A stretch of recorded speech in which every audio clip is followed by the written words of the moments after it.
जी बताइए। आपको पता है कि उत्तर भारत में ब्राह्मणों की ज्यादा महत्व दिया जाता है और दक्षिण भारत में ब्राह्मणों को इतना महत्व नहीं दिया जाता था, जिसके कारण भारत विभाजित हो रहा था। उड़ीसा और जगन्नाथ संस्कृति दोनों को जोड़ने का बहुत बड़े प्रयास किया है।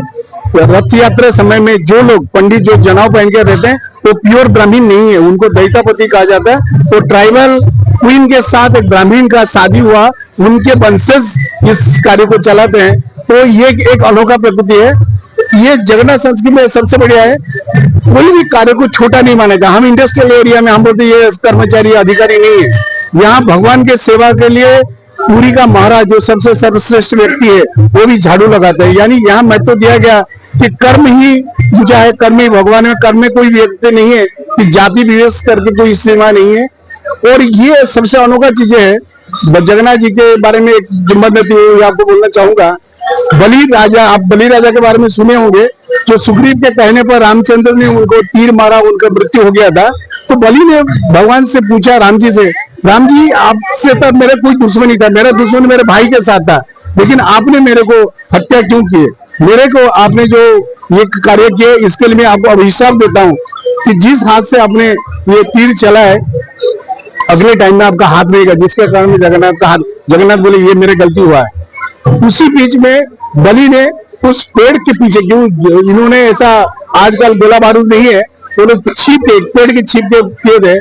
तो उसने बलि ने बोला अरे पेड़, ये तो मेरे जो शहर है, मेरे साम्राज्य में ऐसा कीट कीटाणु जो भी वनस्पति है सभी को सुख और शांति में रखता हूँ, बट तूने मेरे को धोखा दिया।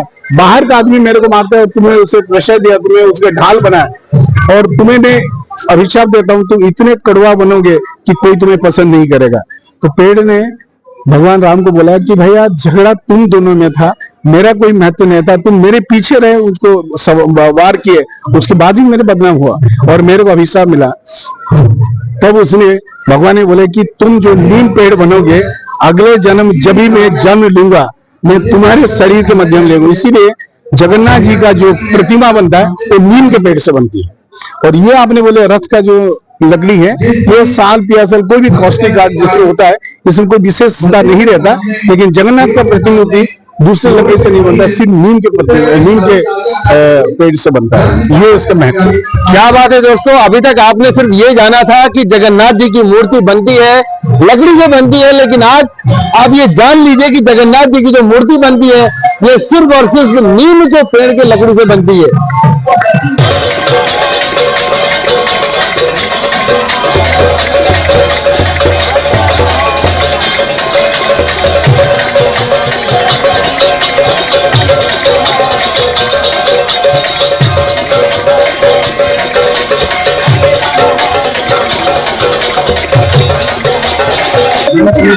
देखिए हम चर्चा कर रहे हैं, इसी बीच में पीछे से सवारी आ रही है। बहुत बढ़िया, बहुत ही बढ़िया, काफी आनंददायक, मोहक और मनोहर।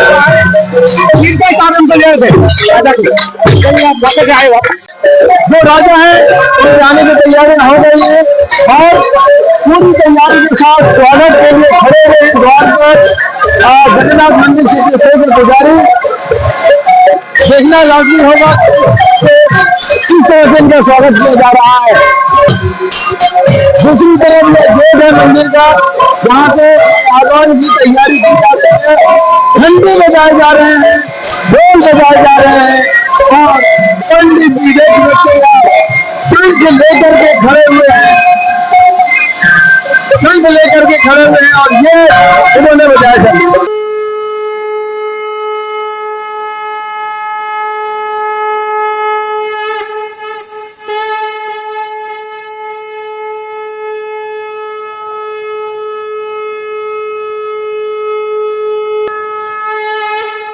ध्वनि हो चुकी है, महाराजा के आने का समय हो चुका है। सभी अपनी निहारती आंखों से नजरें बिछाए महाराजा के तैयारी में बैठे हुए हैं। देखेंगे हम भी जब ये महाराज आएंगे, और ये आ चुके हैं, महाराज का पदार्पण हो चुका है। देखिए किस तरह से उनका स्वागत किया जा रहा है। बहुत ही मनोरम दृश्य, छतरी से ढके हुए उनका आगमन हुआ है।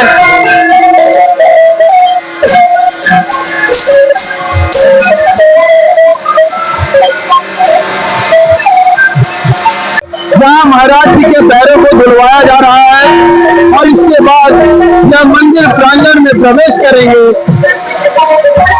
और शुरू हो जाएगा भक्ति और आस्था का उन्माद जो देखते ही बनेगा। स्वागत, वंदन, अभिनंदन। बिल्कुल दोस्तों, आप देख पा रहे हैं कि किस तरह से पंडित जी का यहाँ अभिवादन किया जा रहा है, स्वागत किया जा रहा है फूल मालाओं से तिलक लगाकर बहुत ही श्रद्धापूर्वक। और ये उत्तर समाज का प्रतीक जो गमछा है वो भी डाल दिया गया है और अब राजा साहब को अंदर लाया जा रहा है।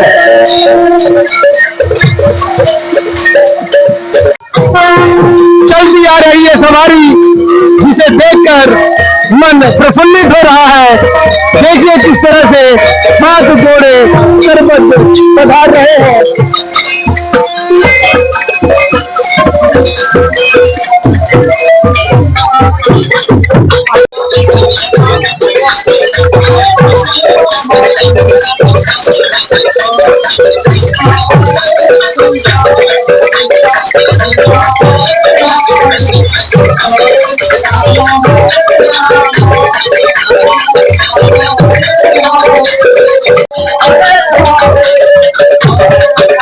भक्तगण जो यहाँ मौजूद है वो भी इस आस्था में डूबे हुए हैं और बिल्कुल इंतजार कर रहे हैं कि कब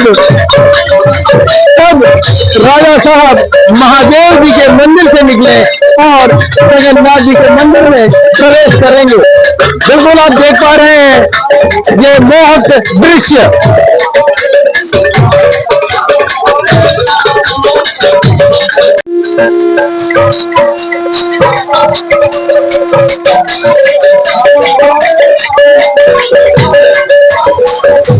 शंखनाद हो चुका है, सवारी आने को तैयार है। सवारी पहुंच रही है, मंदिर की ओर प्रस्थान हो रहा है। राजा साहब पहले स्वागत में अपने मत्था से दिया। सवारी अंदर आ चुकी है, राजा साहब और दर्शन करेंगे।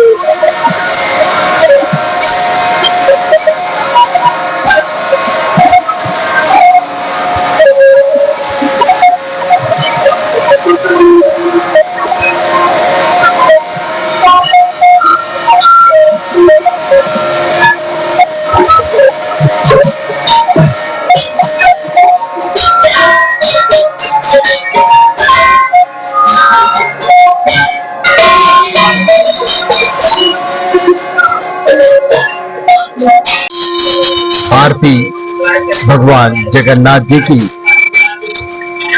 काफी मोहक दृश्य। दर्शकों, ऐसा नजारा अपनी खुली आंखों से देखना अपने आप में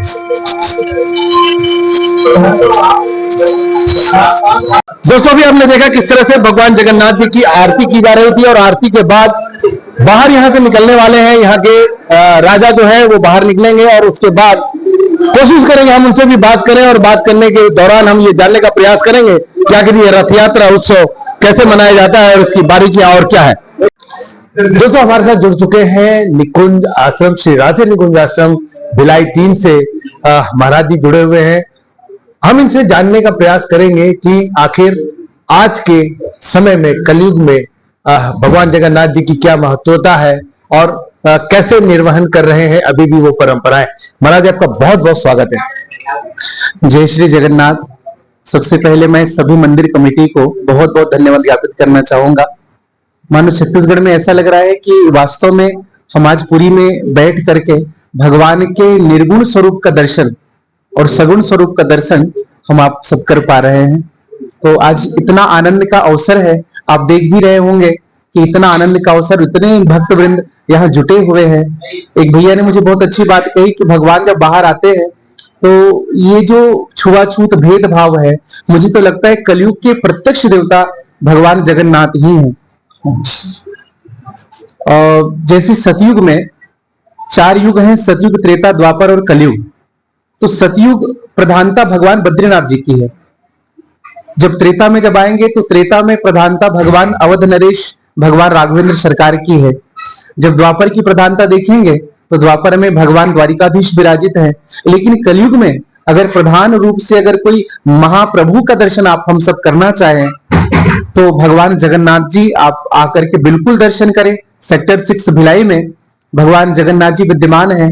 मानो ऐसा लग रहा है कि हम उड़ीसा में ही हैं, कुछ देर के लिए भूल चुके हैं कि भिलाई का क्षेत्र है। क्या बात है दोस्तों, महाराज जी साफ कह रहे हैं कि जो सेक्टर 6 भिलाई में जगन्नाथ जी का मंदिर है, ये बिल्कुल उड़ीसा के जगन्नाथ मंदिर की तर्ज पर बनाया गया है। और यहाँ पर होने वाली जो रथ यात्रा है, इस रथ यात्रा का भी अपना एक महत्व है। और ये सेक्टर 6 आज सेक्टर 6 भिलाई नहीं रह गया है, बल्कि उड़ीसा में बदल गया है। उत्कल समाज का ये बहुत अच्छा जो आयोजन है, ये आयोजन आप देख पा रहे हैं और महाराज जी का आशीर्वाद साक्षात आप लोगों को भी मिल रहा है, हम लोगों को भी मिला है। और इस भिलाई की धरा पर इनके पावन पग पड़े हैं, तो ये धरा भी बिल्कुल कृतार्थ हो चुकी है और सभी को आशीर्वाद मिल रहा है। महाराज जी आपका बहुत बहुत धन्यवाद। हमने आपके वो भी देखे कि आपने सोने की झाड़ू से भगवान के रास्ते को बुहारा है और बहुत ही भक्ति भाव से उनके विदाई की अब तैयारी है, रथ पर चढ़ा दिया गया है। एक कहावत है पंडित जी, सुना गया है कि भगवान जो है अपने भक्तों को दर्शन देने में इतना लीन हो जाते हैं, इतना भक्ति भाव में भक्ति के सागर में नहा लेते हैं कि वो बीमार पड़ जाते हैं। दरअसल भगवान का, जगन्नाथ प्रभु जी का स्वभाव है, भगवान का एक वाक्य है, अहम भक्ता पराधीनम, भगवान भक्तों के अधीन है। तो जब भक्तों के संग में भगवान को सुख मिलता है तो भगवान अपना आपा खो बैठते हैं। मानो मुझे ऐसा लगता है दुनिया में केवल भगवान महाप्रभु ही है जो भक्तों के लिए बीमार पड़ जाते हैं। ये हम सबका बड़ा सौभाग्य है कि अपने आप को, स्वास्थ्य को छोड़कर भी भक्तों को दर्शन देने के लिए। और मुझे तो लगता है जब प्रभु जी को देखो तो दोनों हाथ ऐसे पसार करके रखते हैं, मानो ऐसा लगता है कि मानो भक्तों को अपने हृदय से लगाना ही चाहते हैं। बहुत सारे प्रमाण हिंदू धर्म में और हिंदू के जितने भी है सनातनी, इसमें स्त्री और पुरुष, पति और पत्नी का उल्लेख है। लेकिन एक ये मात्र जगन्नाथ जी की जो रथ यात्रा है, इनकी जो पूजा है, ये बहन सुभद्रा के साथ में और भाई बलभद्र के साथ में, इसका कुछ विश्लेषण करेंगे महाराज जी। मुझे ऐसा लगता है कि पूरी दुनिया में केवल भगवान जगन्नाथ ही प्रभु हैं जो अपनी बहन को अपने एक आसन पर बिठा करके साथ बिठाए हुए हैं। अपितु संसार में कोई ऐसे देव नहीं जो अपनी बहन को भी, लेकिन देखा गया है लोग अपनी माँ को साथ बिठाते हैं, देखा गया है लोग अपनी पत्नी को साथ बिठाते हैं। लेकिन ये हमारा बहुत बड़ा समाज का एक हम सबको सीखने योग्य ये चीज है कि हम अपने परिवार को भी, हम अपने बहन को भी वह स्थान प्रदान करें जो स्थान इस समाज में है। एक बात और कहना चाहूंगा, भगवान जगन्नाथ जी का जो यह यात्रा है, ये हम सबके लिए मंगल कारक है और सनातन धर्म के लिए ये बहुत बड़ी प्रेरणा का भी सूचक है। क्योंकि मुस्लिम भाई नहीं बटे हुए हैं, क्रिश्चियन नहीं बटे हुए, हम सनातनी बटे हुए हैं। एक व्यक्ति ने बहुत अच्छी बात कही थी कि कंधे से ऊंची छाती नहीं होती, कंधे से ऊंची छाती नहीं होती, धर्म से बड़ी जाति नहीं होती। अगर दीपक ही नहीं रहा तो बाती का क्या करोगे, और सनातन ही नहीं बचेगा तो जाति का क्या करोगे। और ये सनातन धर्म को बचाने के लिए मुझे ऐसा लगता है कि भगवान जगन्नाथ जी का महापर्व आप और हम सबके लिए है। तो सभी सनातनी से मेरी प्रार्थना है कि जगन्नाथ पर्व के दिन आप सभी अधिक से अधिक संख्या में आकर के केवल दर्शन करें। दर्शन का भी वही लाभ है जो भगवान के उस यात्रा की डोरी को पकड़ करके खींचने का है। महाराज जी बहुत बहुत धन्यवाद, हमारे दर्शकों को बहुत अच्छी जानकारी दी। धन्यवाद धन्यवाद। और मैं धन्यवाद ज्ञापित करना चाहूंगा साथी संदेश का कि आपने भी समय निकाल करके इतना, क्योंकि मूल तो मीडिया ही होता है कि सबको भगवान से जोड़ने का। आप सबकी बहुत बहुत धन्यवाद, बहुत बहुत धन्यवाद। ये थे हमारे बीच में महाराज जी जो कि भिलाई 3 से पधारे हैं और इनके ही ऐसा कह सकते हैं कि इनके मार्गदर्शन में यह रथ यात्रा सफलता की ओर कूच कर रहा है।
साथी संदेश लाइव के लिए मलय बैनर्जी की रिपोर्ट। अगर ये वीडियो आपको अच्छा लगे लाइक करें, सब्सक्राइब करें और बेल आइकन दबाना ना भूलें।